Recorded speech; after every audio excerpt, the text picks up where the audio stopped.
Kesari chapter 2 quick review. যারা popcorn audience আছো বা যারা সিনেমা হলে গিয়ে মোবাইল স্ক্রল করো তাদের জন্য কিন্তু এই সিনেমাটা একদমই নয়।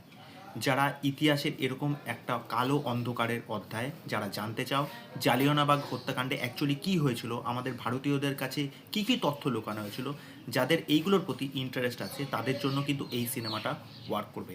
এখানে যদি বলি অক্ষয় কুমারের পারফরমেন্স, সেটা জাস্ট মাইন্ড ব্লোয়িং। আর মাধবন যেরকম পারফরমেন্স দিয়েছে সেটা জাস্ট খেয়ে নিয়েছে। তাদের দুজনের ফেস অফ, যেরকমভাবে কোর্টরুম ড্রামা, যেরকমভাবে এটাকে প্রেজেন্ট করা হয়েছে, জেনারেল ডায়ারের চরিত্রে যিনি অভিনয় করেছেন তার কাজ আমার ব্যাপক লেগেছে। অনন্যা পাণ্ডেকে নিয়ে অনেকে ট্রোল করে, ঠিক আছে, কিন্তু অনন্যা পাণ্ডে এখানে দারুণ পারফর্ম করেছে। যে কটা দৃশ্য এসেছে ভিজুয়ালি দেখতে খুব ভালো লাগছে, ইন্টেন্স মুহূর্ত আছে, তোমাদেরকে হুক করে রাখবে।